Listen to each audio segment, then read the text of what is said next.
Seraphine has become the premier Enchanter support in solo queue across all ranks, and today, with the help of Coach Moose from our own Botland Academy, we're going to be teaching you exactly how to play her. If you've ever wanted to try out Seraphine Support or just want to know how she is so damn strong right now, let's get into the details. Moose, let's start off with your interpretation of Seraphine's item build right now. Do you run the same build every game? Does it adapt game to game? Yeah, I think, me generally, I prefer the Enchanter build, right? There's a lot of options in terms of, you can go Mage or sort of Enchanter. And, in general, I would say I prefer the Enchanter build, right? I just prefer that identity more, right? Usually I opt for, I've kind of experimented here as we're kind of going through it with the that's mid. I was going to say this is a mid one. With mid malignants into Rylai's and stuff like this. But I think just in general, her identity is more of an Enchanter, right? You're sort of peeling back, you're playing that front to back sort of team fighting, getting those big ults off. So generally I keep the build very stock standard. I don't actually experiment a lot with it. When we're building a tier and stuff like this, you might want to make sure you're finishing that second, right? Here we see we've got the diadem of songs coming in second, and then I just think Echoes of Hellier is the best first item we can go, right? It synergizes well with the kit, and since we're stacking the tier, we may as well get diadem second as well. So this tier is very important. You need to get that early, and you need to start stacking that up. Yeah, I would say it is very important, right? If you're going the Mage build, I actually don't opt for it just because it's so much of a drag to actually just sneak that into the build. But, with the Enchanter build, I really like it, right? We want to be pumping out spells, especially our Q1 lane. We can go quite easily too if we sort of drift off that, start throwing E's out. So, yeah, I think it's very important to have that sort of uptime on our spells, right? We want to be whittling the enemy down. We want to be keeping them on the back foot. And, as much mana as we can is really important. So it looks like I'm seeing a lot of the Whispering Circlet here. Yep. So you like that second item? Yeah. So that obviously upgrades into the diadem, right? And it's just a nice 2-item spike, right? When you're actually stacking up your Echoes of Hellier and you get that sort of big chunk of healing, can also be procced off the Whispering Circlet when it upgrades to the diadem, and that can actually proc the Echoes of Hellier, right? So it's just a nice little combo in there, and it just feels amazing when you get that 2-item spike. That's really what I'm looking to do with Seraphine. I'm looking to actually kind of neutralize, early. It's, I'm mainly playing for that spike. That's when I feel the most powerful throughout the game. So it's 2 items. 3 items is like nice, but 2 items is when you're really on. Yeah, I would say 2 items. I've stacked our tier up. We would have had our support item by this point. I'm off to the races now. It's like let's group up for fights. I'm ready to go at this point. This is when I'm at my most powerful. Obviously, we get stronger. We're an Enchanter. We love these sort of 5v5 fights later in the game. Although it just feels amazing to finish.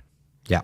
I mean, practically speaking, games don't really go that long, right? Like, you're pretty much only going to be getting 2 items. Like, this game here, 0023, perfect game here, by the way. Moves 31 minutes, and we're still barely finishing much of our build, right? So. And that's why I kind of stopped there, right? If we want to talk about 3rd and 4th items, it gets very, it is kind of dealer's choice somewhat, right? I, like actually just, opting into that if there's no, we have other options like the Mikhail's and Redemption, but yeah, generally I kind of actually like just continuing to go down that sort of path, right? Maybe I'll build Moonstone, maybe I'll actually opt for the scaling one. The name escapes me at this time that I built 3rd here.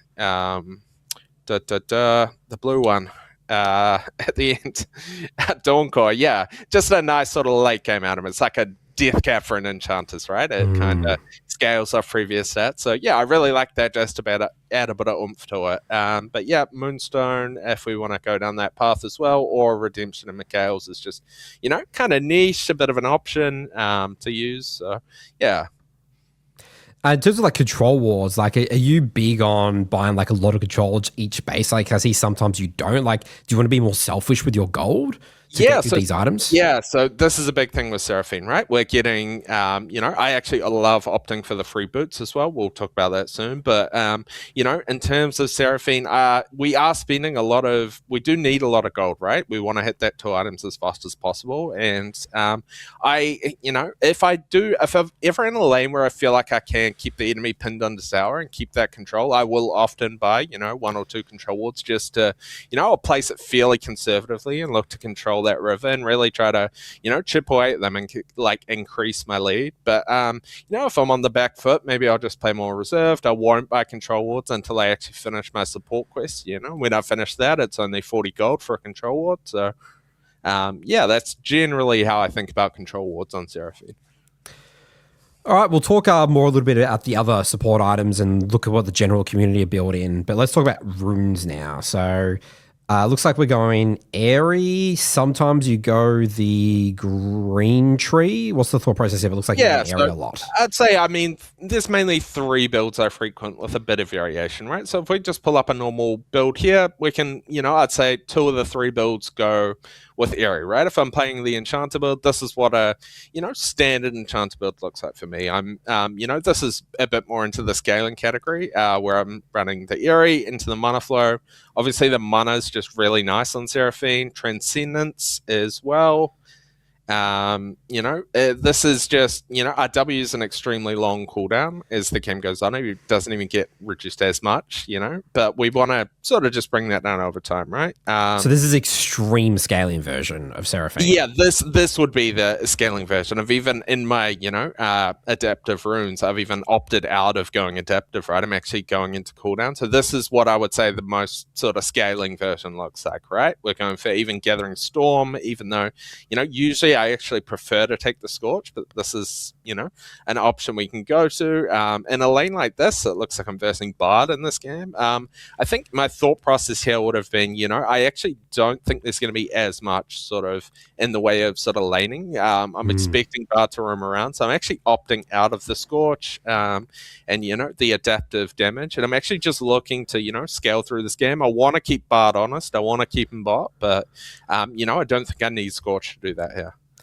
I did see this game here. You're versing Curtis there, making him get a loss there. Keeping him honest, yeah. So let's look at another one of the one where you build. Okay, so then this is another one. So really, you're only switching out Scorch? Mainly I'm switching out Scorch. I'll sometimes switch to Adaptive in the shards. I'll sometimes take the Adaptive Force instead of the cooldown. I was experimenting. I think recently I've been experimenting with actually trying to play more away from it. Looks like you're going the cooldown reduction like every single time. Yeah, looks like it. So mainly it's between Scorch and Gathering Storm, I'd say, right? Yeah. Yep. All right, well then let's talk about now the green tree now. So when are you deciding to go to the green tree here? This has been Guardian. Yeah, this is when I feel like we're actually more on the back foot, right? I'm trying to slow down the lane as much as possible, even in, I'm taking the bone plating and stuff. So, yeah, I'm really just trying to slow it down. I'm less concerned about sort of always pinning them under their tower. This game I was actually, I'm somewhat surprised I went for it. Usually I don't go it into something like Rakan. Usually I feel like I can bully around Rakan a bit. But, I think overall I must have just made a judgment call. There's a Talon, there's a Zahin going to be diving on me in these sort of fights. So, I think I wanted to experiment a bit with sort of going Guardian here, taking it, a little bit more reserved in the laning phase, right? So let's look at the games that you actually do take it. So, okay, against a Thresh this game, against a Nautilus, against a Pike. Yep.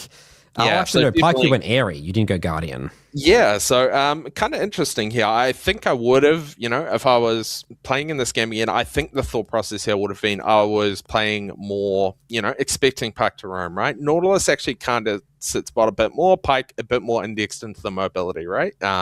He's going to be roaming around the map with his W a bit more. So, this could have been greedy too. I don't know, the exact process, but if he's roaming, I feel like maybe I can do a bit more damage with the Eerie. Yep, that makes sense. So it looks like this tree here. So we're going the Guardian, Font of Life, Bone Plating, and Revitalize. Will you switch anything out in this tree? Yeah, I don't think I would, right? As of now, I haven't been switching it out, and this is very gated towards if I'm under pressure early. Nautilus, especially, is a classic example. He just wants to dive on me, the bone plating's great for that. Some of these other ones, not really a fan of, the shield bash or demolish. It doesn't really sort of fit into that idea of just wanting to stay alive. I think if I was going for this maybe in the second tree, I could consider that, but consider going like second wind and revitalize or something like this. But usually if I'm ever thinking about taking second wind, I probably just want to go for area at that point, right? I'm more fighting. The bone plating is really just to reduce that burst, right? And I could consider in that last sort of line, I could consider conditioning, but I think revitalize just feels amazing, right? You get that massive boost in healing and shielding power, and so I think that's just the best option, right? Potentially it's a bit greedy, you could argue, but All right, and then you always go the second tree blue with this. You go mana flow, man sometimes. I believe there was a screenshot before. I sometimes go the shoes. I'm not fully set on this, right? The problem with going for this blue tree in the second tree is, I get to my spikes a lot later, right? So it's that trade-off. It's like, do I want the CDR and mana, or do I want to opt for that faster, speed up on it, right? And I actually don't know the definitive answer yet. So I'm still somewhat experimenting with that overall. Yeah. So this one here, this is where you went the magical footwear, cosmic insight with the green tree. Yeah. Okay. And then let's look at your summoner spells. So switching that up any game. So it looks like we're going flash. Is this the default for support these days? I would say default for enchanters in general, right? I think there are actually options. We can look to opt into the exhaust too if we're into something like a Samira or stuff like this. I just think heal's so versatile nowadays. I'm just a massive fan of it. Exhaust is somewhat niche, and I like just having that ability to sort of move around fights, have that burst of move speed. I think it's quite underutilized by the average sport player. So I really just enjoy heal more overall. But I'm sure there'd be some one tricks out there that probably disagree. They'll be looking to more take the ignite even, so stuff like this. But that's what I think. I just prefer heal overall, right? It just feels amazing. And lastly, the skill order. Are we changing this up at Yes, a little bit. So as we see from this one, this is what I usually do, right? If I feel like I can keep them pinned under tower, I'm going to go 3 points into Q into a W max, right? W is probably, especially when we're doing this Enchanter build, right? We really want to get that, power into the W. So usually this is what I do. I love a few points in Q early just to keep the enemy honest under their tower and keep them pinned.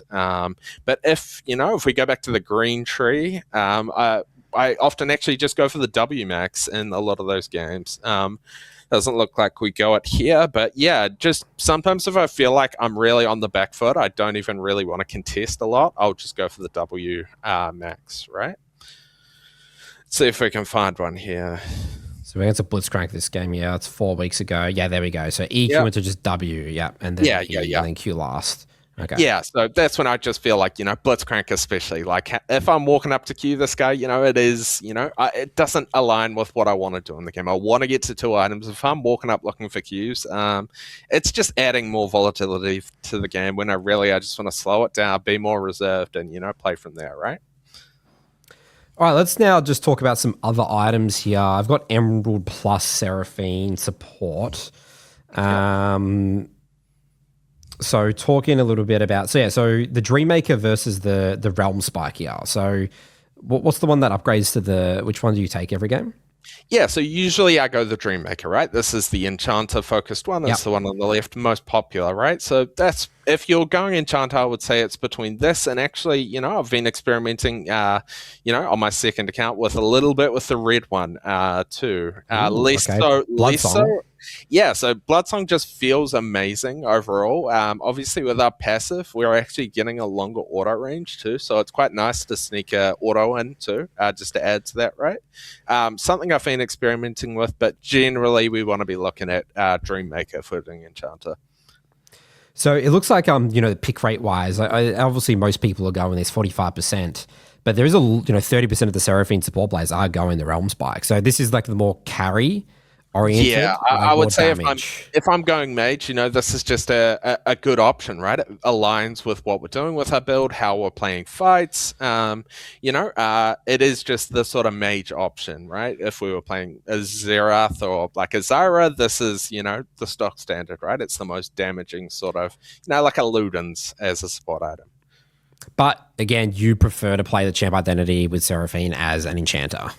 Yeah, I would say the identity is more to be an enchanter overall. If we're looking, it's an option, right? I just think it's and the direction Riot's actually taken it with recent patches, it seems like they're shifting it more to support, and just overall, I feel it's more gated towards support. All right, and the boots. We didn't talk about boots at all. What are your opinions on the boots here? Yeah, I would say very stock standard, right? RW, the AoE shield, very long cooldown. Anything we can do to reduce this is going to be good. Plus, that additional summoner spell haste. We're going to be targeted a lot. People are going to want to kill us. We're obviously this massive heal and shield battery, much like a Soraka or a Sona. We're just an easy target, right? We're going to be dove on a lot. So, yeah, this is just good to have that uptime on the heal and flash. And, yeah. Yeah, so really valuing just the ability haste there. So always go the CDR, the ability haste boots. Yeah, I would say usually, we could, potentially haven't experimented with it enough, but sometimes enchanters actually opt for that swiftness boots. I'm not really sold on it yet, but maybe people can get some value out of it. All right, so now talking about, technically this is, your first major item here, right? The Echoes of Hylia. So that's what we're rushing. Really all these items just basically telling me the Enchanter versus, more of a Mage. So, if you're going to Enchanter, it seems like Echoes of Hylia is the only first item you should ever rush, right? Yeah, pretty much. I would just say it just feels amazing, right? We've got this long range, one of the longest sort of ranges of support. Obviously, can opt for the Mage build too, so that's where they come in. But yeah, a lot of range, we can get a lot of damage off, and then obviously stack up those soul charges, and then, proc that fairly easily, so... So there's a Whispering Circlet. So yeah, I'm actually a bit of a noob when it comes to the support items. So is this the upgrade? Yeah, that's why I was sort of talking about before. The fully completed item is called Diadem of Songs, and that basically, once we finish our tier, right, it evolves into that, and it adds into the Whispering Circlet.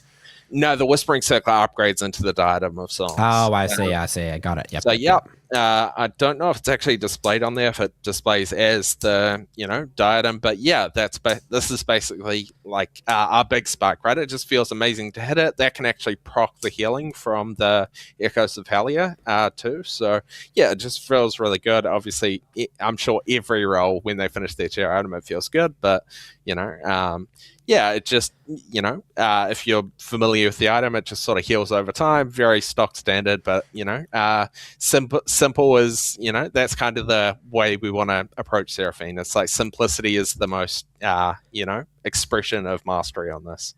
So why not something like a Moonstone? Why are we not really sort of seeing Moonstone these? I do see that Moonstone's picked a lot later in the build. You did mention a little bit later, but why not earlier on the Moonstone? Yeah, so, the question it would come down to is, do we want Echoes of Hylia first or Moonstone? The reason I don't say, second after sort of I finish Hylia is because I've got this tier sitting here. I really want to do something with it, right? Yeah. And, you could consider going it, but I just think I would rather do something with this tier, get it moving a bit. I've stacked it up by this point usually, and yeah, I really just want to utilize that. I do think it is a good option as we see, third or fourth as it's displayed on this list. We can go for that.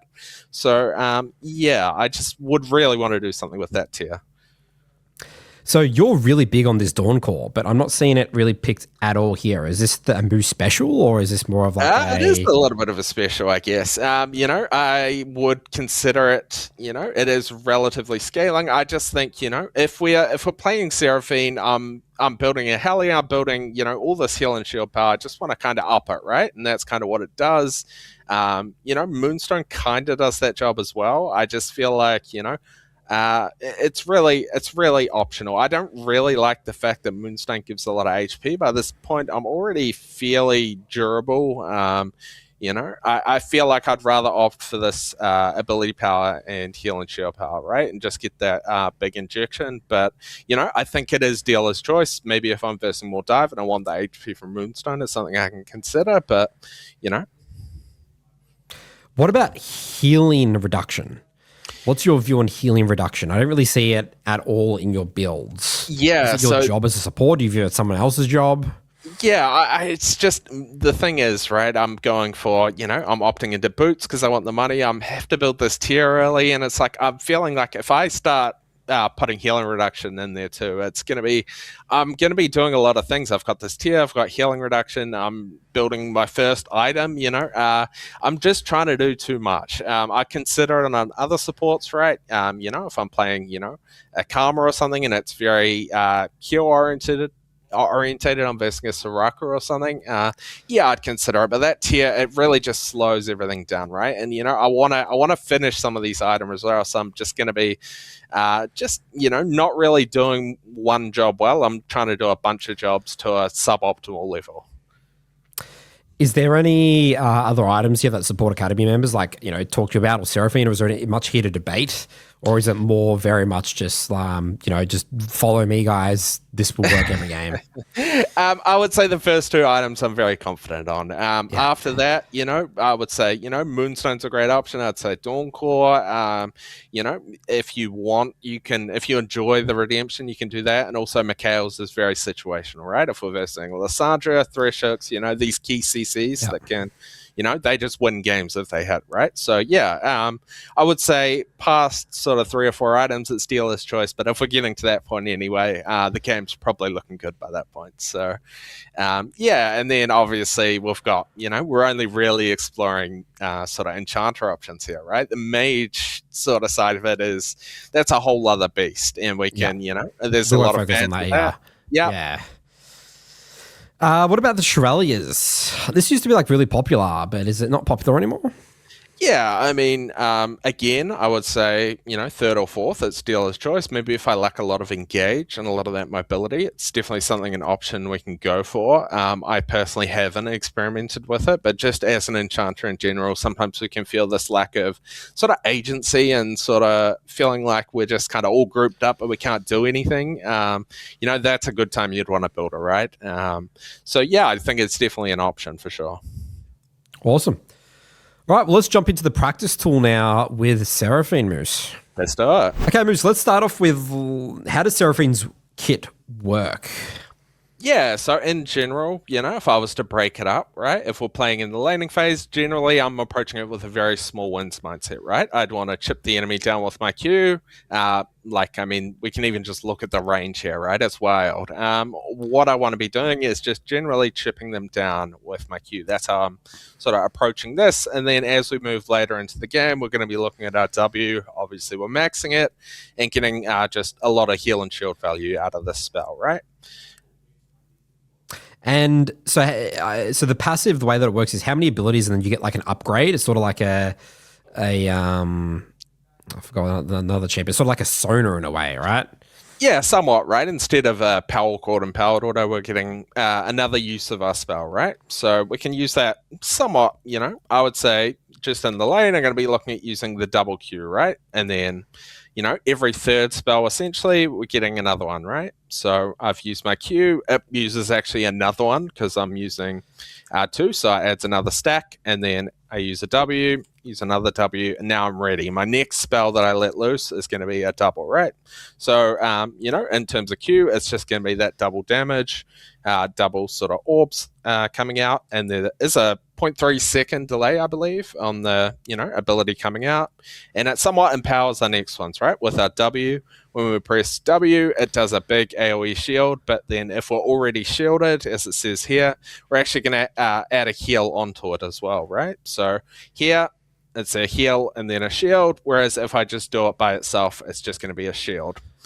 So when I'm shielded, here, when I'm shielded, I pop it again and it adds a healing aura to it, after that 2.5 seconds, right? So similar with E, right? We're going to be using E. We'll stack it up here. Usually it's just going to be looking at like a slow on this grab here, but if we stack it together, right? If we add a slow and then it will send another one out and it would actually root, right? So we're going to be looking at a slow. If the target's already slowed, it's going to be a root. If the target's already rooted, they're going to be, stunned basically, right? So see if we can demonstrate that here with this. See, we see a root and then it goes into a stun, right? So, it might not be similar to Sona's power chord in terms of this, auto attack, yet we're getting the additional sort of buff from the previous spell, right? So that's where that comes into play. So you're saying that that you want to be queuing, poking a lot in the lane. So when do you want to be using the E for the CC? Like, what's... Yeah, So yeah, let's talk about it, right? If I'm in lane, generally due to Seraphine's high mana cost, just at this point, this takes up what, 1/5 of my mana just from a Q, right? So I generally just want to be looking to use my Q on last hits, right? As the enemy AD carries looking to last hit, because of this range, I'm actually able to hit them, and so I really just want to mainly be using my Q, taking really high percentage Qs in lane. I'm really just trying to whittle them down. The thing is, if I start spamming out my E, I can get into a lot of mana issues, especially before tier, right? Oftentimes you'll see from the average Seraphine player on their first, before they've actually based and got their tier, they're just sort of throwing out E's, Q's wild. It's just, they're just spamming spells. They'll go the jungler will loop around down here, and then they'll come to this grab, and, I'm sure you as a jungler know what happens when, support doesn't get involved. They're out of mana. It doesn't feel great. So, definitely you want to be running with this idea that, I'm just using Q to whittle them down, and I want to use E more as disengage, right? Because of my long range, oftentimes I can just actually outrange them. And then, oftentimes they'll get frustrated like a boxer, right? If they have the short range, they're going to want to try to get in. So I actually use that E to sort of dissuade them, right? And just sort of use it more as a disengage tool, even if it isn't, the most effective thing like a Jana tornado or something, right? It still is, a large slow. I can use it to disengage, and really I want to be conserving my mana as much as possible. So what does sort of team fighting more so look like the later stages of the game? Yeah. So, I mean, generally, in terms of the passive, right, we haven't really talked about this, but basically, we get these things called notes, right? And how notes happen is if I throw out a spell and I have an ally around, they'll have this note circling, right? Okay. And, if I actually add in more sort of allied dummies here, you'll see they'll all get a note if I press W, right? Here they get 2 because I get the empowered ability. So what this does, it actually increases my sort of auto range, and, it's just a nice little bit of true damage, right, to come out, right? That's why I also talked about previously with the red support item, right? The Sheen item. It can be really nice. It's very easy to proc, these sorts of things. But yeah, generally with these notes, they give us this. And so that's why we also like to go for these 5v5 team fights, right? That's why I'm playing so heavily for that 2-item spike, because I know if I get to this point, I'm just going to be off to the races in terms of my abilities, right?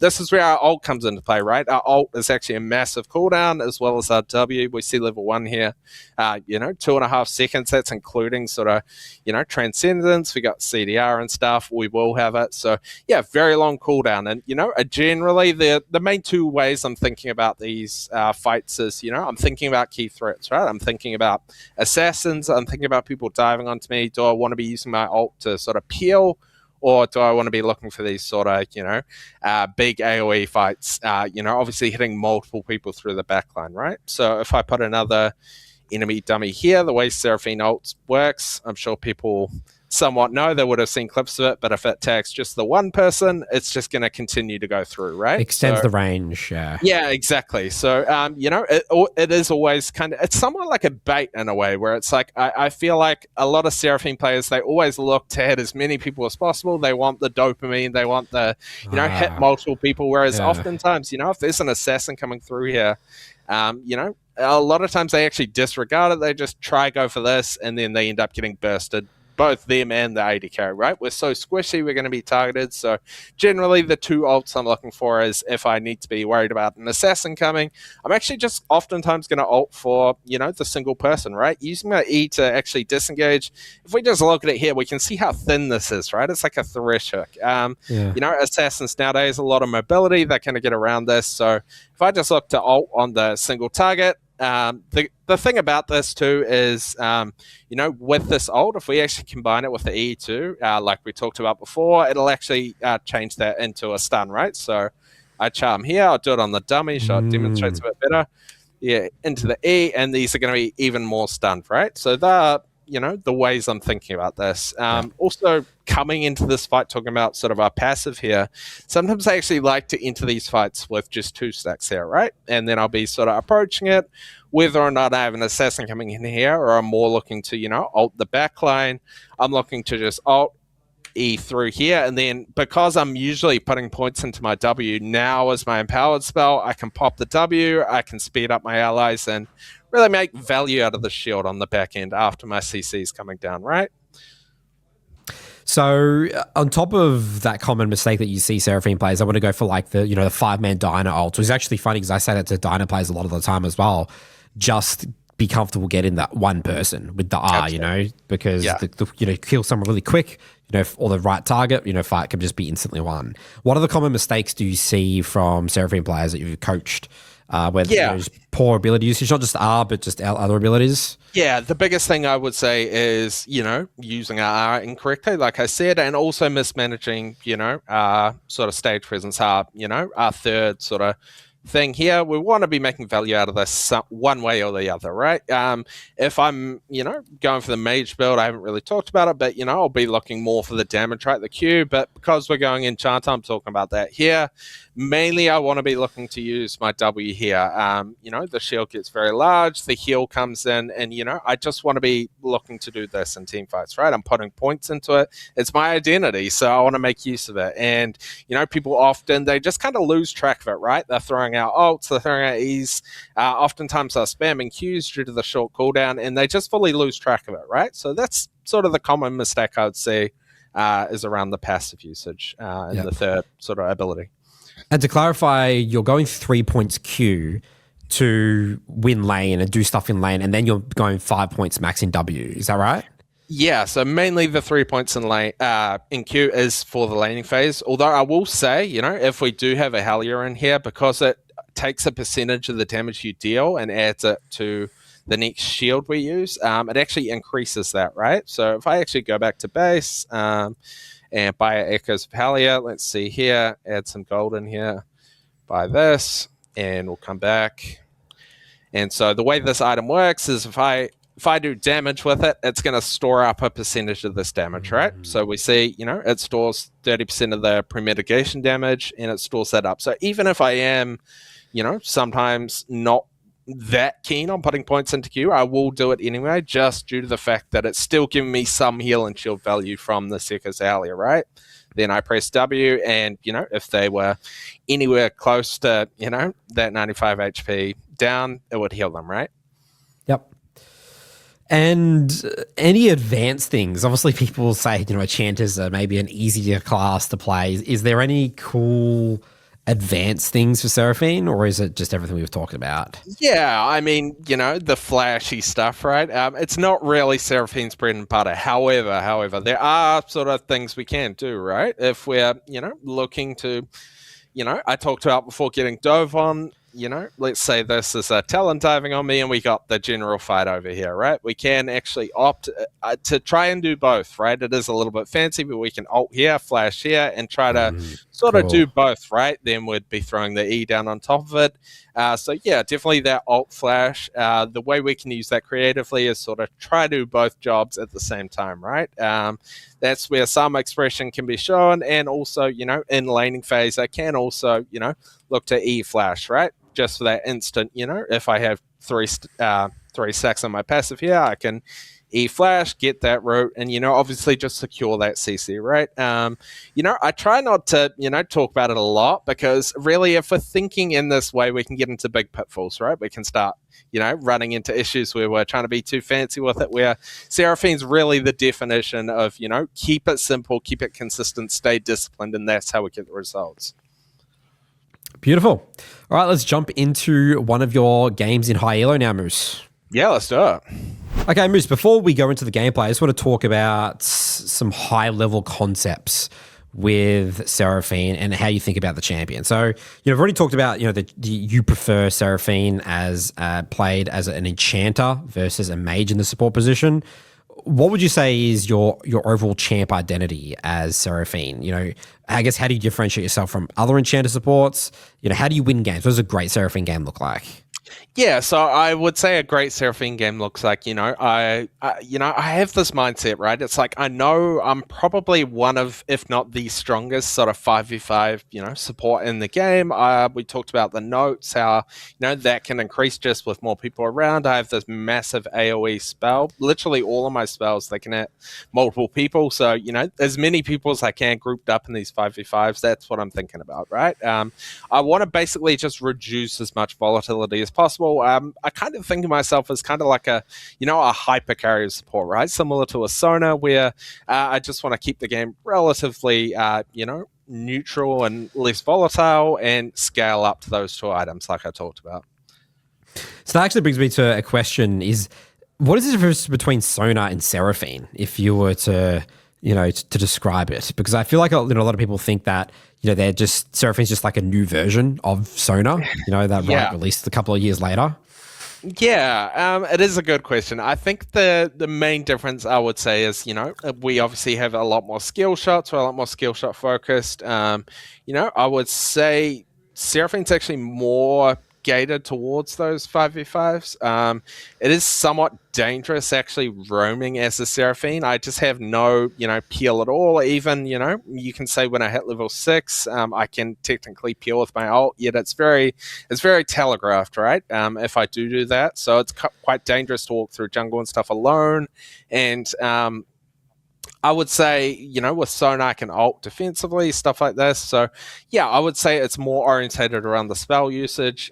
Sona's is more around the auto attacks. But, yeah, the similarities are there, right? You can't deny them. So, I would say overall it's around spell usage more being, less point and click, more, not targeted, I mean. So really what you're saying there, Moose, is it's a higher skill cap version of Sona. You could say that. Those are your words, not mine. But yeah, I would say there's a bit more creativity you can do with, sort of the alt flash, these sorts of things. I would say it's more the sort of team fight version, I would say. Now, you said that you think of, Seraphine as, a really good hyperscaling champion. Does that mean you're weak in the lane phase? No, you're actually not. So this is the thing. You're not the strongest, but, due to this range of our Q, we can actually do some, we can get into some pretty crazy scenarios where, we can use this if we're patient with our Qs, take high percentage Qs, we can just whittle down the enemy, right? We're not sort of looking for this big knockout punch, but, overall, we just see, just from the range alone, we can sort of chip them out and, we can run into scenarios like with the Nautilus with the Pike where we're getting dove on and stuff like this. But yeah, I would say we're relatively strong. They have actually been nerfing the numbers recently, so that could have a big part to play in it. But yeah, I would say we're relatively strong as an Enchanter due to our range. Yeah, so that sounds, as I might say, broken by concept, right? Like, exactly. And that's why you think that Seraphine's one of the best support champions right now, because you're strong in lane and you also, can also be a menace in those team fights. Yeah, very much so. Very much broken by concept, right? I definitely would agree with that. So is Seraphine, would you say it's hard to pick up? Is it hard to play? I would say this depend on the elo? Yeah, I would say the skill floor is quite low. However, as we, go up, there's a lot more, in terms of elo and, in terms of mastery, there are a lot of, things we can do, right? Especially in this game. Why I chose this VOD is because, this is a game where, although the scoreline actually looks good at the end, due to the way high elo games work and these sorts of things, there's going to be a lot more volatility, right? People are going to be contesting a lot more things, a lot more fights, and you can get I would say a lot of the skill expression comes from actually saying no kind of a lot, right? Knowing when to say no, being comfortable in that scaling. And so I would say the skill floor in terms of the raw sort of identity is low. However, if we, get a bit loose with our overall identity, then, that's where the sort of skill comes in. What we say no to, what we say yes to, and just how we sort of pilot these, mid-game and early game fights, I would say. When it comes to draft, would you say Seraphine is blind pickable? I would say, if I had to put it on a scale 1 to 10, right? I would say it's about maybe a 7 out of 10, right? Pretty good. Yeah, I would say pretty good, right? The main thing I'm thinking about in draft are assassins, right? I kind of talked about in the ability usage. They can really throw a spanner in the works. Actually, either way, right? If I'm versing them, it's something I need to be cautious of. Obviously, we're very squishy. We have no hard CC for Peel outside of our ult.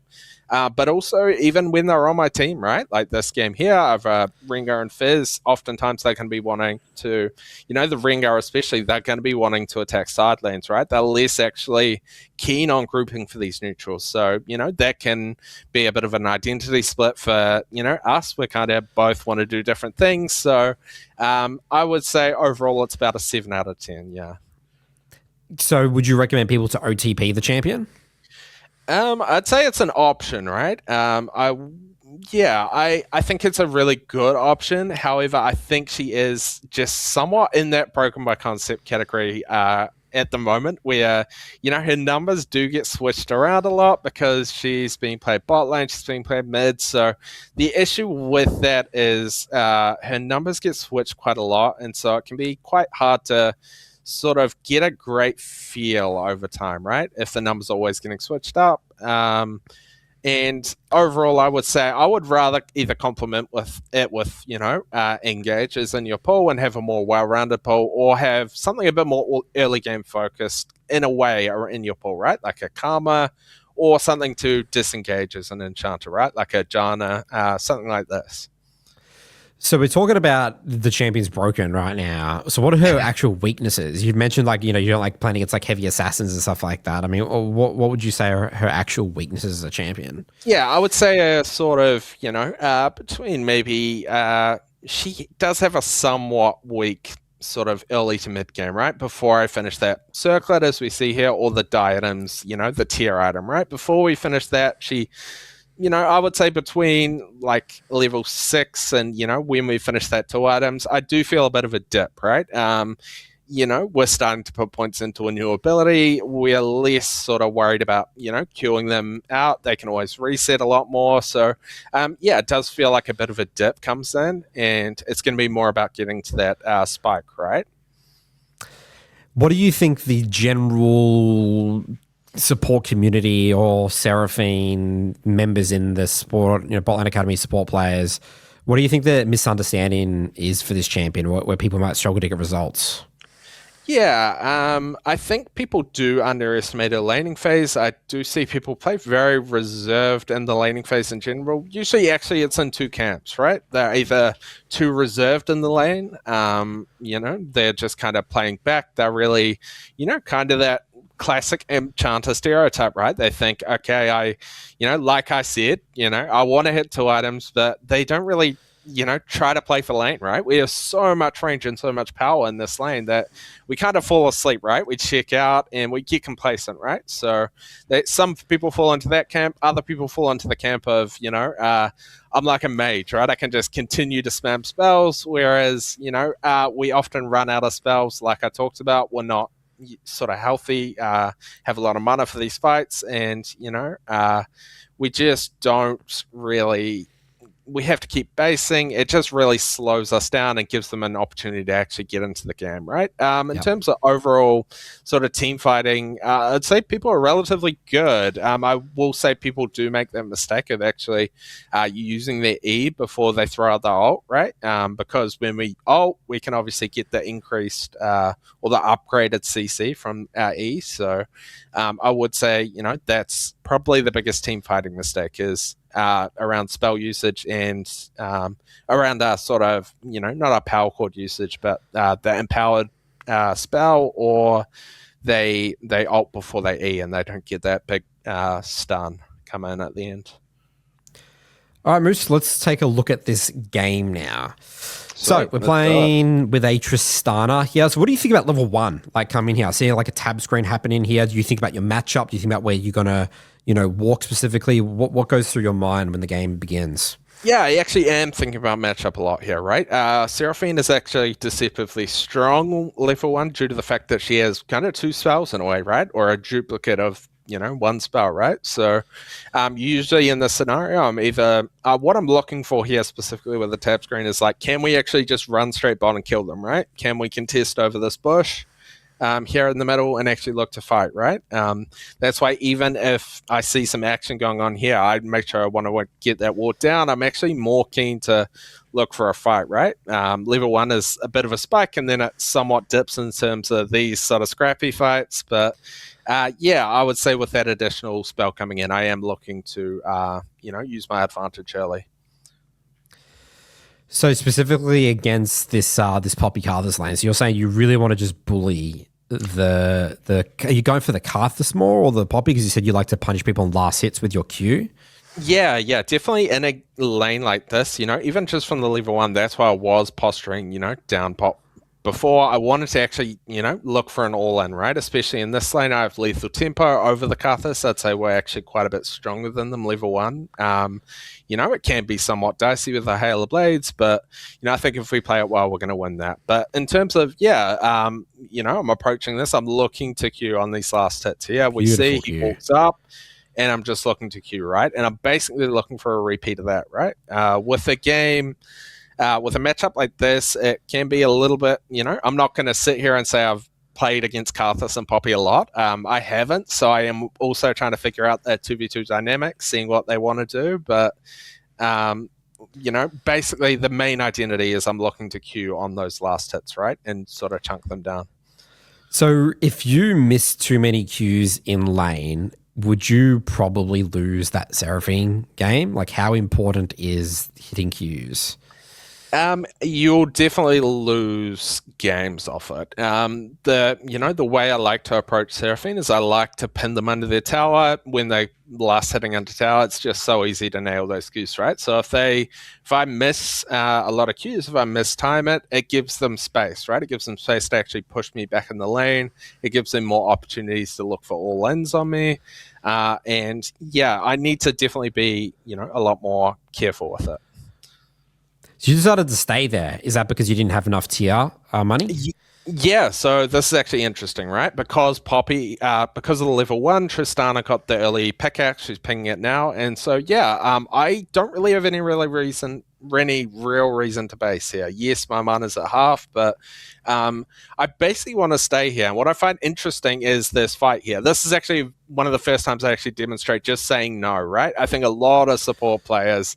They will panic, They will roam to this. Whereas I know I can't, yes, I can throw some things down, but, overall, I want to be slowing it down. And we're going to see that as a key theme throughout this game, where I have a Rengar. He's looking to, make plays on sidelines and stuff. And I'm really, just trying to slow it down, reduce volatility. That's going to be a key theme throughout this game, right? So, definitely off sort of the next breathing window I have. Basically, I probably want to look to, set up some vision. Kind of the blueprint of Seraphine is I want to shove that wave in. I want to secure vision, and then I want to, chip them down under tower. Definitely from this point forward, I am looking for a tier somewhat soon, but I know my Tristana does have, pickaxe. She can fight, and we just see it there. She just kind of blows them up, right? So... I noticed that you really focused on getting the actual last hit. Like, obviously, the Tristana, base, you had an opportunity to farm, but it looks like you're really focused on getting some farm. Is that just again like this scaling mindset? You want gold to get your 2 items faster? Yeah, basically. There's not much options, right? I could roam to that play, but again, I don't want to inject volatility into this game. I'm actually just going to ping it off. I'm going to keep it neutral and, just try collect it. I mean, Tristana's not here, so, I want to, if nobody's collecting it, I'm going to take it, right? So. Yeah, I feel like that's maybe something that support players might underestimate, especially maybe enchanters. Like they have definitely opportunities to farm, right? It's like, that all that little gold could, add up big time. Yeah, definitely. If I didn't take that farm now, I wouldn't. You wouldn't get the Ruby Crystal. Crystal. Maybe I die on the next fight, right? This could be, important, right? So I think people definitely undervalue it, especially when nobody's there to collect it. As on the enchanters, we actually like a lot more gold, so definitely worth getting that when we can. Yep, so it looks like also here a bit of a dive going on, but this is going to be what's going to happen is Poppy's actually going to start to move away a lot in this lane, right? And I think a lot of people a lot of Seraphine players are actually going to look to start to follow these roams, and this is why I said, somebody that doesn't play a lot of Seraphine or doesn't understand their identity, they're going to fall behind in a lot of these games. They're going to try and follow these moves and, eventually they'll get caught and die and slow everything down. So you say that, but you just roamed that play there, Moose. I did, although it was more from a defensive mindset, right? If we see here, there's nothing to do bot except for hit the tower. They're going to collect it. My Tristana's basing. So I'm thinking right now, how can I what's the most sort of neutral play I can make, right? I see nobody's mid. Nobody's actually catching this wave right now. So I'm less in the opinion of I'm actually going to kill her, right? Fizz actually pings on the way. But up until this point, I'm actually looking to just hold this wave and basically slow it down, right? I'm kind of dancing around here, trying to keep her interested, seeing what she does. I'm kind of trying to bait out her EQ. This comes in, and also with the slow from the fish, I'm trying to wait for the fish to land, then land my E. It'll go into a stun, right? A root, I should say. I think there I was actually trying to let the E, the knock-up hit, so when my E lands, it does stun her, but unable to do so. Either way, I get the sort of kill, right? Yeah, what I'm sort of just fascinated by here, even just look at that mid-wave there, like, you're getting all the last hits, like, you're sneaking little gold here and there, which I think is a very small little detail that like, a lot of people might be missing in their games. Yeah, definitely. If nobody's around, I want that gold, right? Seraphine's actually one of the only champs I will look to try and maximize this on, right? Seraphine, Sona, champs that can thrive with a lot of gold. Obviously, I'm going for tier here. I want to just speed that up. I want to get to that 2 items as fast as possible. I'm not looking to follow these roams. I'm looking to take high percentage plays around these waves and just collect gold. Yeah, so you said the Poppy starts roaming a little bit in this game. So very interested to see how you deal with roaming. Because I assume that's a very big question in the support academy, especially with enchanters. Like, the enemy support's roaming. I'm getting like spam ping, like I'm not following roams.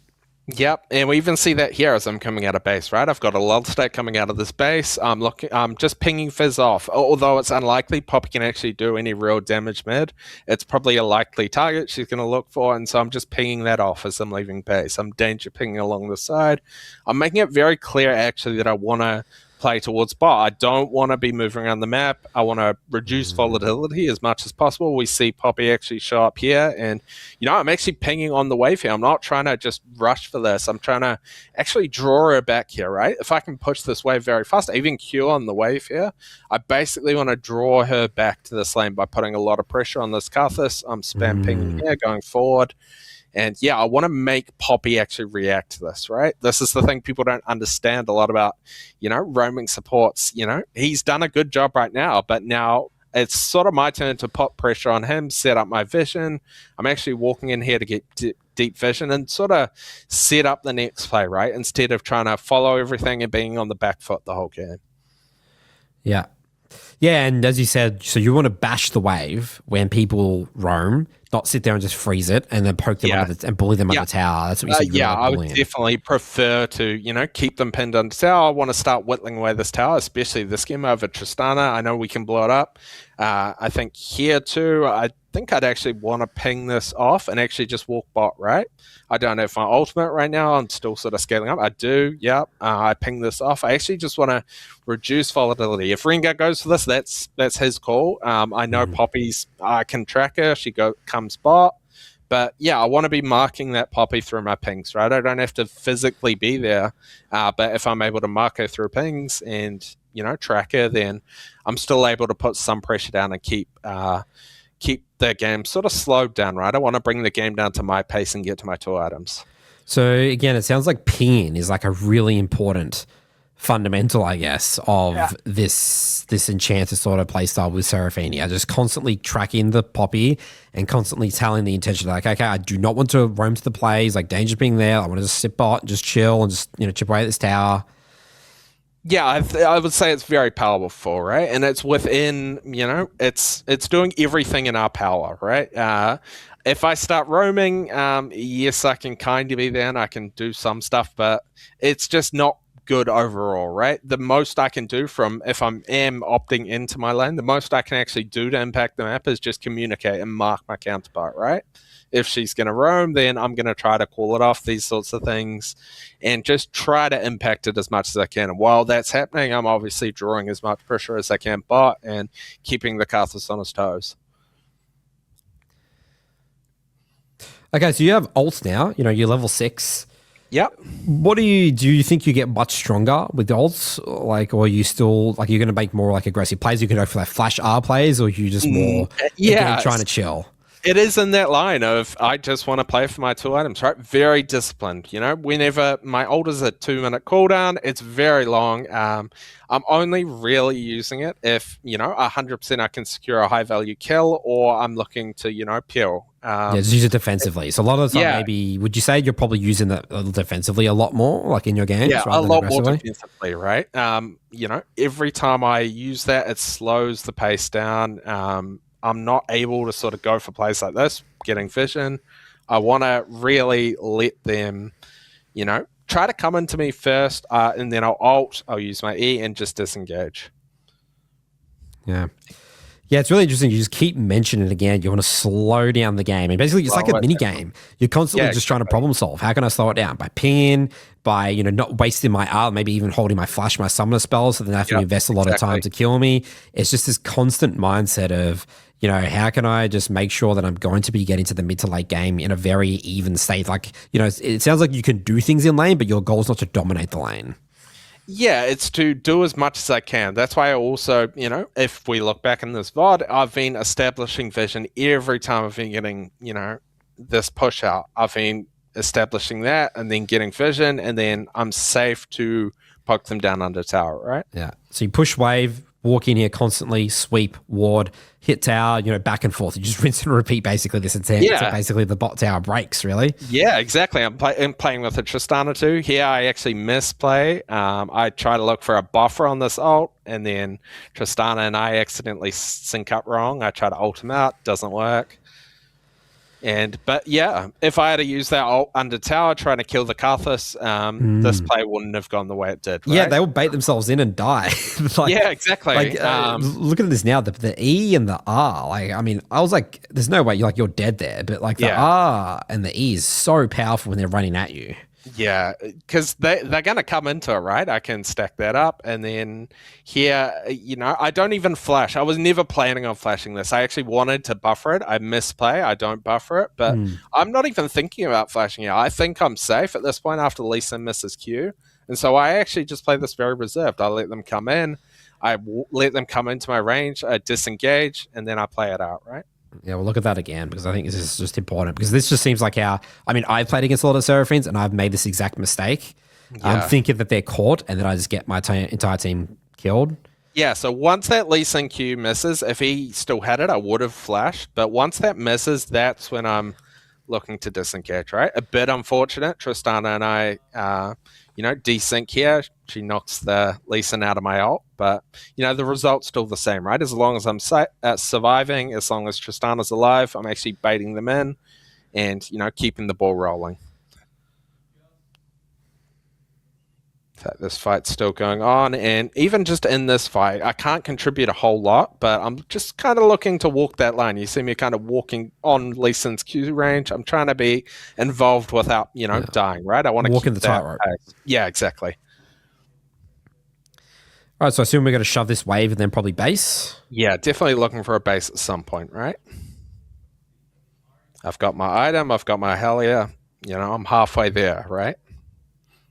Chipping down, Tristana gets a good chunk here, but then I'll probably up to base at this point.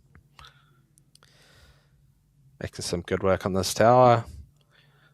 So yeah, you'd say this is like a perfect game state for you, right? Yeah, I would say this has gone well, but I also want to kind of bring up the fact that I have said no to a lot of plays here. If I had said yes to all those plays, we'll be looking at a completely different game at this point. If I'm following these roams, if I'm trying to get involved in what Poppy's doing, then I can make this game really difficult really quickly. So I'm just, I want to emphasize the point. I'm slowing it down. I'm taking high percentage plays in my lane and trying to keep Poppy coming back to bot lane when I know I can beat her in this lane. Be very annoying as well, cancelling this Karthus bases. Yeah, just being very annoying. I love this just on any support. It's one of my favorite things to do. Keep him staying around. And now he's just, just that one stop. Now he's just on the back foot big time. I even see Poppy roaming top. I'm not trying to follow. I'm just playing for this tower. High percentage. A bit of a baddie here, but I still nail the Q. And yeah, he's definitely on the back foot from this point. We should be able to secure this tower. Got Ringo coming down, hovering us.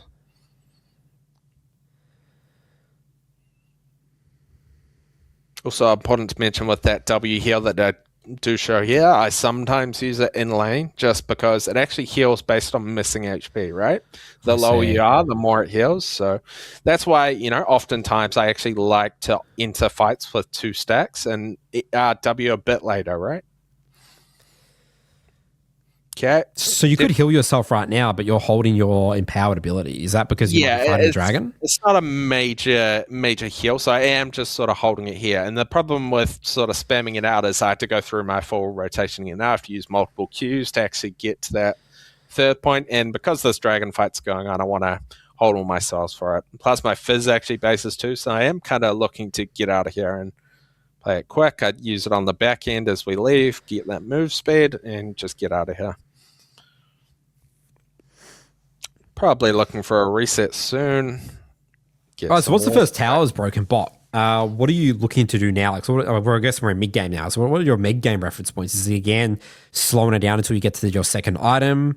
Yeah, this has been I am still looking to reduce volatility to a degree, but I have a bit more flexibility now, right? I can move around to different parts of the map from this mid lane, but generally I want to keep it fairly, I want to play well fundamentally. I want to push this wave out and then look for players, right? Yes, we are ahead, but they are still able to scrap. They're still able to make picks. So now it becomes about neutrals. I'm looking to hold my ults, especially for these big neutral objectives, and just looking to play very disciplined. Very deep wards. Yeah, I guess you had an opportunity to because you knew they were all bot side. Yeah, great opportunity here. Not a lot I can contribute to this Rift Herald. I could speed it up a bit, but I think overall it's better to just have some deep vision, starting to get that line out so I have a good idea of where the jungler is at most points, right? I know he's top. I'm able to sort of push in here. Probably want to look for a ward on mid too. Looks like I'm going to do that. So that's a really important ward right there, right? For deep mid lane, so you can constantly see where they're moving from one side of the map to the other. Absolutely, yeah. Always good to do it. A bit unfortunately here, there's actually seen something that I talk about a lot. Is like I want to make sure this mid ward isn't seen, so maybe I should have placed it a bit shallower. Because I'll just sweep it. Yeah, exactly. I am going back to base now, so I can continue to keep that uptime on it. Although, just a small side note, I'll throw in for free. Yep, looks like Fizz and Ringo not very active on the map, so I am playing fairly reserved at this point. Another big mistake Seraphine players make in the mid game is they'll get too confident on this mid wave. They'll push really far up without jungle assistance and get collapsed on, right? We're still a squishy Enchanter without disengage, so yeah, definitely somewhat cautious, maybe even a bit too reserved here, right? I think if I'm being critical, I could have moved this play a lot quicker. Important thing to note here too with the W, it is a big AoE shield, so I'm just able to sort of completely neutralize that Karth assault too on the way down. No real reason even to ult here, right? I think a lot of Seraphine players would try to get involved in this. Just hold it. Yes, there's nothing major coming up, but this fight was very much secured at this point, and I do want to put that idea out there that I really want to hold this until I really need it, and more from a disengaged perspective. Yeah, you've said many times here in the practice hall as well about your ult's on such a long cooldown. Very long, yes. So, wasting. I guess that could be a good review point, right? Like looking back at your Seraphine, look at your Seraphine ults. Why do we not have it for that fight to disengage or something like that? Was your previous ult high value? Yeah, definitely high value ults, high percentage ults. Even if sometimes I get a kill in lane, I could have opted to maybe ult Karthus under that tower, right? I had him pinned for a long time. Instead, I'm actually just going to hold it, be a bit more reserved, and look for it around these neutrals or when I need it to, disengage and bait them in, right? And then I can make a play, a sort of proactive, reactive play on the back end. Interesting. So you'll actually even think maybe that kill was not worth my ult because it's so important to save it for maybe a more important team fight around an objective, or you're just so vulnerable with that ult of Seraphine. Yeah, definitely. As I'm looking to actually explode the Nexus, as an Enchanter especially, the best way to actually do it is stack these dragons. I want people coming into me, and the best way to get them to come into me is by stacking these neutrals, right? Fourth dragons, these sorts of things. When that time comes, they're going to have to come into me at some point. So if I'm able to stack it up early, have my ult for all these fights, I'm going to be off to the races. I just love little things here, like how disciplined you are. You instantly back off because there's no chase, right? You miss, he flashes away, you use your E, there's nothing to do there. Straight back to mid-wave. Ringar's on camps, Tristana's nowhere around, who's basically my win con. I would say I need to keep Tristana alive in these fights. None of my win cons are around, so I'm just going to take it very disciplined. I have a little bit of a timing window, and I'm going to just chip away, right? Very much small wins. That needs to be kind of a theme I want Seraphine players to look to develop. See a bit of a roam here from the Poppy. It looks like they've kind of cheated the fundamentals here, right? They haven't been looking to push through mid. They're kind of just walking bot. I get a few stuns off here, but I will be relatively critical of myself. I think I should have used my E a bit earlier in this fight and look to chain it off it, right? I actually mistime my E here. I hit both them, and I hold my E too long, right? I see. So the stun aspect doesn't come off. It's only a slow. If we check this out, I get an ult on multiple people. The E comes down. I think I'm trying to line it up to hit both. And because I throw it late, it only turns into a root, right? I just want the stun. I also probably could have used an empowered W here instead of the E. So a bit of a misplay here, I will say, if I'm being quite critical.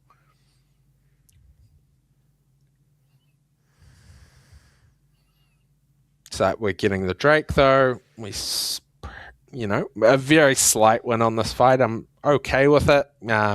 Overall, we're able to secure this with the 80 carry still being alive, right? My main win con is alive. It's not the end of the world.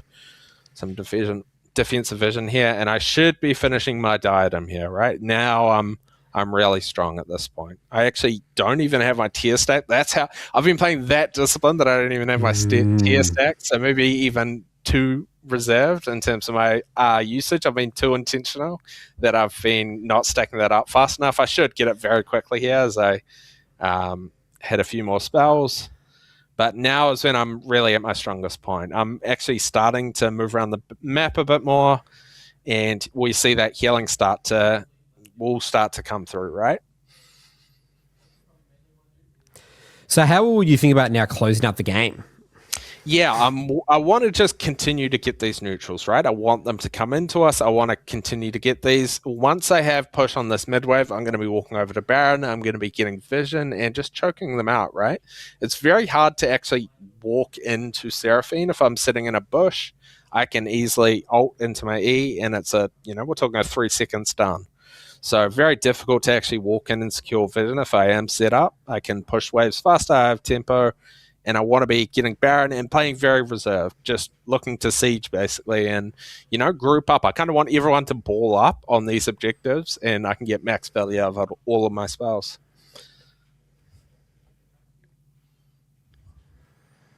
When you have no wards in your inventory, you're really looking to recall and reset those? Yeah, usually I am, if there's no play to be made here. It looks like at this time, Lee Sin's showing bot. I think this is definitely a good opportunity. I actually pushed mid-wave as well. Whether or not I needed to, I'm not sure, but it gives us that even more breathing room. They're occupied with that. We can now come over here and nuke this with Tristana, right? Yeah, you don't need the wards in this point. Yeah, you guys are far ahead. So I've already set up my vision. If there's no play to, if there's downtime of it not opting for this Baron, I'll look to reset and get that up. However, here we just have an opportunity to do Baron, right? Looks like we're somewhat on the back foot here with Jace getting picked off. He's not one of my main sort of key members I'm thinking about, though. As long as so who are you thinking about? So Fizz is like 7-0. Or yeah. like 8-0 right now, but like, do you still play for your AD carry? Like, I usually will on an Enchanter. The reason why is I can't facilitate Fizz a lot in these fights, right? Let's compare that to a Rakan, for example. If I'm playing Rakan, I could dash in there with him. I can be a lot more chaotic. I can actually look to make plays and fog of war with him, stuff like this. But on Seraphine, I'm relatively limited, right? I can get caught out, these sorts of things. So I kind of prefer them to come into the Tristana, almost bait my Tristana in a way, let them come into Tristana, I can ult and E and then peel that way. Just a lot easier to facilitate in these fights. Look, here looks like I'm just setting up through mid, then I'll now start to move out, potentially looking at that top tower. Looks like Tristana's opting for a reset, but yeah, I'm just looking to play very good fundamentals throughout this game. I'm not taking almost any risks. Even here, I'm just my positioning. I realize my Tristana spacing. I'm positioning very conservatively here. Although Fizz is out here, I'm just more sitting back, seeing what's going on. I don't necessarily need to base at this point. I've still got some wards, and yeah, as long as I don't die at this point, I'm going to be fairly happy. Just kind of being a bit of a human ward, just sort of seeing what's going on. See Drake, it's coming up in a minute, which is important. Fourth dragon, sorry. So coming back out here. Again, so what's the next item you're building here? Yeah, so I'm just opting into Dawn Core right now, right? Yes. It's the double Fairy Charm. I'm looking to just increase the healing and shielding power, basically, at this point. I don't feel like I'm under a mass amount of threat, so it gives a lot more AP and healing shielding power. I don't really need the Ruby Crystal from Moonstone, so it is a little bit of a move special, like you said. It just feels really amazing to get it, but I'm not super concerned with it. It basically just gives me more stats, right? Somewhat like a death gap. It feels amazing, yet it's not a game-breaking thing. Looks like a bit of a skirmish here, but nothing major. Actually looking to slow this down somewhat by the looks of it. I want to kind of wait. You're with your Rengar now. You said you can't facilitate it like these assassins, but you're away from your Tristana. Yeah, so it is somewhat a positioning thing here. And also the fact that I don't mind if we actually give this up, right? My Fizz is dead, and this is where we're starting to get into a bit of risky territory. If I opt in for a 4v5 and we lose this, I can throw this game, right? Yeah. Wow, yeah, you really don't care about this Drake and the way you play that. You saved your ult. You were really reserved there. Yeah, really good discipline. Yeah, so I actually do ping that off before. Fizz also looks to ping it off as well. He comes in now, and I'm able to make a little bit of a pick here. The ult is, whether or not I should have actually ulted here, you can even consider that, but nothing else is coming up, so I may as well at this point. Yeah, very, very good. I'll just see if somebody's I feel like if I was playing Seraphine, I'd ruin the game. I'm like, well, we're really far ahead. We're 22 and 10. Yeah. Like, I reckon let's have a crack at this. You know? Yeah, this is the best way to lose games if we're opting into 4v5s. Especially Fizz, your strongest member technically, I think. Yeah, I know as long as this game keeps going on, I'm just going to continue to get stronger and stronger, right? Yeah. Yes, I love that 2-item spike, but I'm still getting a lot stronger with more items. So I don't mind if we give this dragon. We could give another one for all I care. As long as I get that 4th dragon, the game continues. That's why I'm reducing volatility early, right? Yeah. There's that mindset just shows it right there. Like you're really clean League of Legends. Like you're so confident. Like I don't care if there's another team fight at 35 minutes. I'm going to win it. So that's fine. Yeah, exactly. Yeah, very disciplined. Very having just that confidence. It's very powerful, right? Knowing that I can pull off a fight. I'm getting stronger. All right, so we've got Baron coming up now in a minute 40 here, so I'm going to be interested to see when you decide to use your wards and what you do. So I assume you're not walking in because your team's all off the map. So again, I'd see a lot of support players probably push that wave and run in and get caught there, right? Yeah, exactly. I'm still versing a Poppy, I'm versing a Syndra, a lot of pick from long range. It's very dangerous walking into this jungle. So now Fizz is walking up here. I'm literally waiting for my Tristana to get back, secure vision. Rengar makes a good pick. Maybe I could have walked in here a little bit earlier with the Rengar and tried to fish. Now I'm sort of just pushing down mid. I don't really want to look for this side lane. I'm more trying to secure vision around here. Rengar's just used his ult. I know he won't be involved, but even walking past there I think was somewhat dangerous. I'm trying to get involved for a W here. I can't do it. But yeah, now I'm just going to kind of get all lanes pushing and try prepare for this Baron coming up. Again, the Fizz lands the Shark, he gets the slow, I put my E down on top, it turns it into a root, right? Should get a pick off up on the Karthus here before the objective, right? I might not be using it actually at the objective fight, but I'm using it before. I'm creating the man advantage here. So, it's not technically as they're coming in, but I see a good opportunity, right? Poppy's already dead. We can potentially make another pick happen and start to snowball that way, right? A little bit more aggressive now that I have a few more items. All right, recall. And now we've got our Dawn Call. So now we already got... Yeah, exactly. And we're definitely going to see an increase in the heal and shield power. And now I'm basically just going to look to get that mid-wave rolling and then continue to set up my vision, I should say, dominate this vision around Baron and snowball this into a Baron, right? Hopefully we can look to crack the base off this. We'll see what happens. Fizz is set up. Just waiting for them to come in at this point. Shark goes down. I think I even missed that E, so very thin area of margin there. So this stage of the game, you're pretty much only looking for empowered E's and W's. You're not really empowered Qing at all? Yeah, I would say I'd actually prefer the empowered W. I am somewhat misusing my E. I would say I would prefer to actually walk into these fights with 2 stacks. Something I've only recently been experimenting with. Here I get a good pick on the jungler, but yeah, mainly it is the E and the Q, right? The E gives CC, a bit more valuable. The Q, it's really only the damage. I've actually, if we notice, I've started to put points into the E too. I'm not even looking to max Q after I finish maxing W. So, yeah, the duration of the CC goes up when I put points into the E. Very good option to max second. And now just make a good pick around this, right? The Seraphine ult's actually very long, so if I am throwing it from fog, throwing it out of distance, I can make these sort of picks. At least in a pretty high valuable target. Beautiful Baron take into a recall. Looking at this Drake. All right, so we're going through mid again, and I assume we're looking to maybe potentially end in off this Baron. Yeah, definitely do a lot of damage, right? I'm not actually rushing it. I'm not that concerned about ending. I more just want to continue to progress it, right? I have a dragon coming up. Lee Sin actually flies in. I know at this point they're going to start to get desperate. They probably know we outscale them, right? Seraphine, very powerful in these fights. I'm actually playing it relatively reserved. Unfortunately, I don't have my ult. Now I get it. So we should be able to end off this, right? Would hope. And 0 death game here, Moose. Yeah, pretty textbook, right? But you can see how this game could have gone wrong. Yeah, I was it looks very easy. You made it disappointed. look very easy, but there's a lot of really core decisions. I mean, even at the dragon fight, you could have, you could have easily died there. Um, Yeah, that literally could have been the game there. If I yeah, tried to opt into that 4v5 thinking, oh, we're 10 kills ahead, this is totally fine. Next minute, they, ace us and it's a completely different game. So, yeah, beautiful. hopefully that sort of shows the discipline off. No, really good VOD. Really good. I definitely can feel the Seraphine mindset now. Yeah. Through demonstrating this. So yeah, I think this will be very helpful for just Enchanter players as well in general. Yeah, Like I think a definitely. lot of them, Yeah. this is their Yeah. identity.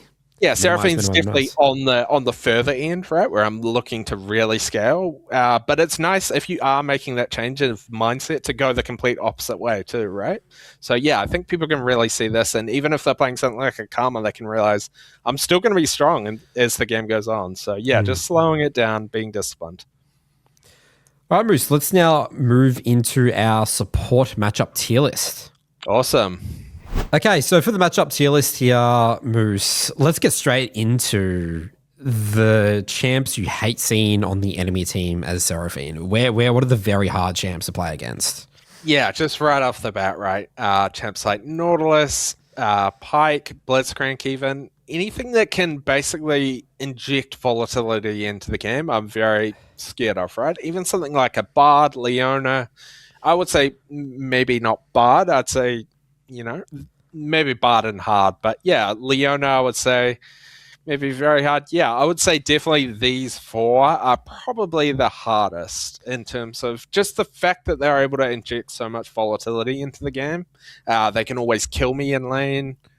It's very difficult just walking that tightrope, right? If I start trying to walk that tightrope too much, it just, it just doesn't let me play into my identity, basically. That's the point of these champs, right? You could even throw something like, I haven't actually versed it, but something like an Elise in there, just a lot of early game power, a lot of roaming, a Camille, stuff like this, where it's really just trying to attack me before I get online, basically.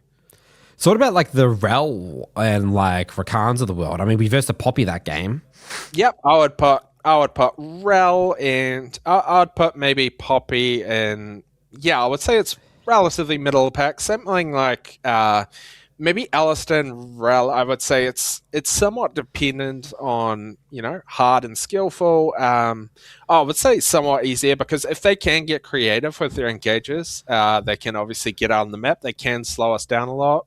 I'd actually put Alistair maybe in maybe hard on Rel and Alistair. Poppy a little bit easier, but yeah, they just have a lot of options if they're creative to get out on the map, put some pressure on me, and make sure I can't get to my 2 items cleanly, right? If they're able to snowball lanes, then I can be in big trouble. I'd put Rakan maybe in the skillful to hard tier.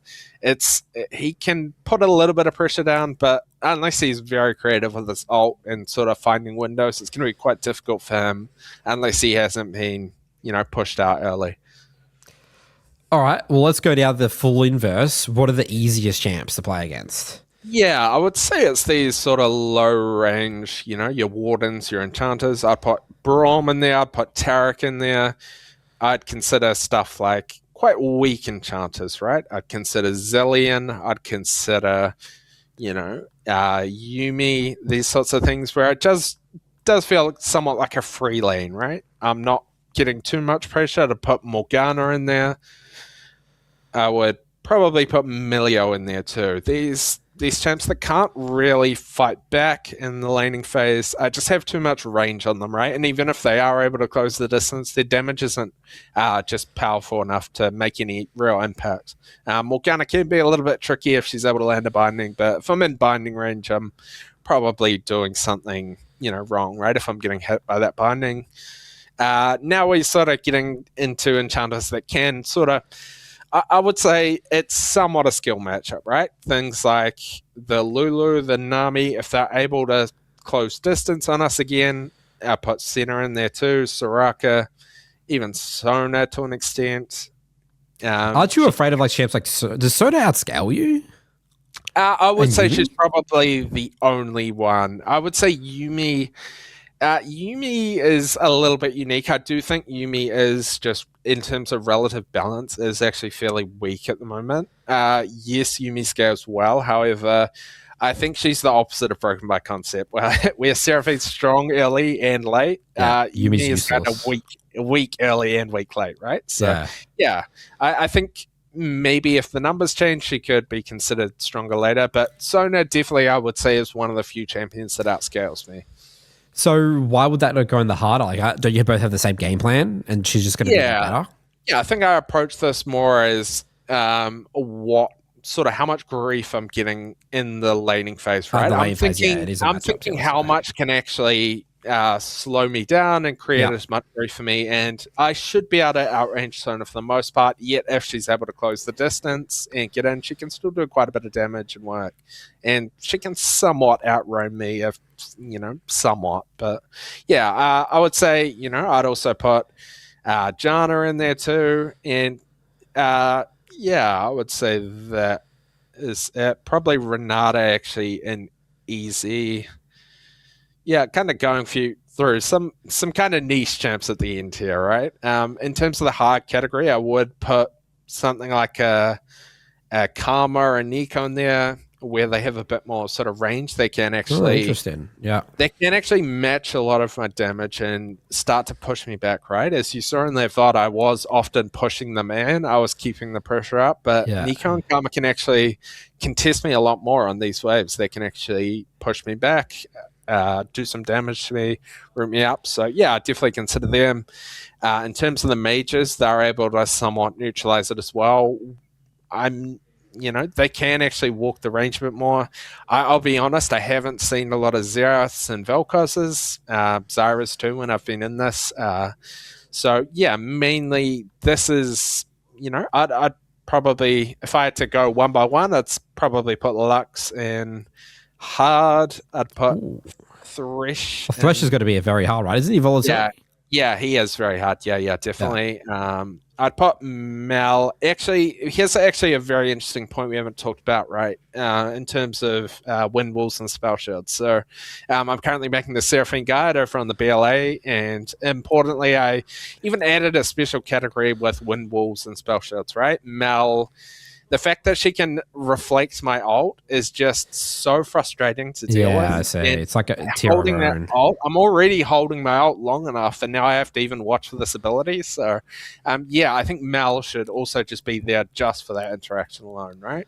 So would you chuck her then? Probably maybe in the hard section? Or is it... I would actually say very hard. She's just very difficult if I am looking to, if I don't have anyone diving onto me, I am going to be looking to use my ult in their wave or on key members, and she can just be very disruptive with it, right? If she reflects that, that can turn a fight instantly if I'm not careful. So, yeah, definitely want to get that out of there. In terms of the rest of the champs, Zoe, I haven't versed. I would estimate it's probably, I would probably put it in hard, potentially very hard, depending on how much she can inject volatility wise. Yeah. And that's just because like the range and like the CC and I mean Zoe, it's like the famous Zoe Lux bot lane, right? Like they can make really chaotic bot lanes, which I assume is not what Seraphine wants. Yeah, anything that makes the game volatile and can actually match me in range, I'm definitely afraid of. So wouldn't all these champs then just could potentially go in the hard, or you think some of these just shit? Yeah, definitely, because they can just, if we're talking about matchups specifically in the lane, I would say definitely they're able to contest me, right? So yeah, I'm definitely concerned about that. Gragas, I would say, is more shorter range. I'd probably put him maybe, but he has engaged tools. Probably like around the poppies and the Rakans, right? Yeah, exactly. Around this area. Heimerdinger, I haven't versed him. I would say I'd probably maybe skillful if he's able to push me in with his turrets. I'm not really sure on that. It depends if he's able to push me in. Swain, I would say, is slightly shorter range compared to the other mages. I'd probably put him on skillful if I'm able to kite out that pull he has. Then I should be fine. Brand, I'm not. I would probably lean towards hard, maybe skillful, hard. Let's put him on hard with the other mages for now, right? I'm not an expert on the matchup. Ivan, I mean, these are chuck all him just some an really easy. weird ones. Yeah, Like, very random ones. I'll probably throw Ivan an easy, very low damage early. Malakai's a Malkai, Warden, yeah. easy. Shaco Chaos? I would say, yeah, a lot of the Shakos in support often go for the AP. They're more setting up boxes defensively and being a nuisance. So I'd probably put him hard, right? He can still roam around the map, cause a lot of chaos. You can't just ignore him, though. Yeah, essentially, because with an AP Shaco, I'm not often running into people, whereas that's what he wants, right? So I don't mind versing it outside of the lane, where I more want people to come into me. So yeah, definitely, I don't mind that. Ash, yeah, I don't need. She still needs to be able to get in on top of me. I can cut out a W. I'd probably say skillful, skill matchup if she's able to close that distance. Amumu maybe in skillful as well. He has a lot of that sort of pick potential with his bandage toss. He can get it from distance, somewhat similar to the Nautilus, right? Where he can do that if he plays it well. So I'd say there, Shen, I would say fairly low range. I would actually probably these are both probably very little threat, right? Like, they can't do much to Galio and Shen, Yeah, and if you put Teemo on a support tier list, what are we doing? yeah, come on, easy. I'm not. I haven't. I hope I don't see a Teemo supporting anytime soon. Yeah, especially not on the BLA. So, yeah. I don't think it's very controversial, this list. I think this makes a lot of sense. I mean, you have a structure to it, right? It's like champs are going to make the game chaotic, right? Obviously you're immobile, you can get hooked very easily if you're not, spacing really well and all that. And then mages, champs that can actually not let you get them under tower. You sounds like you want to bully people with your Q. It's going to be really hard to hit Qs, I assume, if you're just getting pushed in. Yeah, any time I can't get that step up, look to last at them on waves when they can actually contest me and throw a poke back my way, that's when I can be in the shit big time. So yeah, definitely mages can make things tricky, but fairly not a lot of them nowadays, especially at my elo. So definitely something to watch out for at the lower ranks for sure. Beautiful. All right, Moose, I want to close out with just a couple of other questions here. So let's say someone has watched this episode and they're really inspired. It's like, oh, wow, like Seraphine's more capable than, what I thought, or there's actually some skill cap. Maybe I can actually get to high elo and high elo games with her. Where would people start? What would you recommend they begin learning the champion? How would they go about that? Yeah, I would say, in terms of skill floor, like I said, feel free to just have a crack, jump in, right? You can't, you're going to make mistakes on Seraphine. I can't sit here and, even with this video, I talk a lot about mindset, right? And being in that defensive sort of high percentage mindset with my cues, with the decisions I'm making on the map, picking things off. At the end of the day, you're just going to need to feel it out. You're going to need to feel what it's like to, say no to low percentage fights. You're going to need to feel what it's like going for just almost every fight, right? You're going to need to feel the different levels. And so I would just say in terms of the actual micro, there's not a lot that's extremely difficult. However, getting that feeling aligned with, your decisions, the sort of brain-body connection, that's where a lot of the skill expression comes from. So I would just say send it. Just get in there, have a crack, sort of review what type of fights you want, what do you maybe not want, these sorts of things, and really ask high-quality questions in your reviews around ult usage, around what abilities you're empowering, and going from there. Those are the big questions I want you to think about during the micro aspect. And for people that may be on the edge of maybe learning Seraphine or, adding it to their champ pool, why should people play Seraphine? Yeah, so it's somewhat similar to Sona in terms of it is actually quite different to a lot of the other enchanters. In terms of enchanters, usually they're playing very heavily for laning. They want to rock up to two or three items and scrap, whereas Seraphine is actually, you scale, like I was saying, at that fourth dragon, that you scale infinitely past those 3 and 4th items. So you can play quite reserved, right? And I think Seraphine and Sona specifically do a very good job at teaching that disciplined mindset. If you're somebody that actually approaches the game very la-di-da, very I'm just going to attend every fight and send it, this would actually be a very good test for you to learn this champ and see the opposite side of the coin. Basically, when you want to, put your body in shock to see what the other side is like and just sort of flip it around, see what it's like to actually play very reserved. So I think for players that, maybe opt into more pikes and Nautiluses, maybe they can actually see what it's like being very reserved and actually scaling and having that feeling, right? So I think if you're able to get that mindset down, maybe that could be a good champ for your poll. All right, Moose. Well, this was really educational for me. This is the first Enchanter video that I've done for this series. So, awesome. I assume that this is going to be, a common theme. It's really good to sort of get that started, and that will help me ask, other questions in the future around that mindset. Final shout outs, Moose. Any final things before we... Yeah, I would say, I'm working on the Seraphine card right now. It should be released as this is releasing. So jump onto the BLA. You guys need to watch it. Even ramblings about Seraphine and how much I actually love this champ, right? I'd just go over there. I'll be coaching over there. Bring your Seraphine games and we'll get into it. Let's make it happen. Yeah, there will be a link in the description below to join the Botland Academy from the We Teach League Academies. And actually, I just want to finish off there. You are like an engaged player. Like, you like the Rails of the world, all that. Talk to me a little bit about when you had to, make this guide, or you realized that we needed one in the Botland Academy. Yeah. Were you a little reserved from it, or like you're like, oh, here comes the Enchanter, no skill?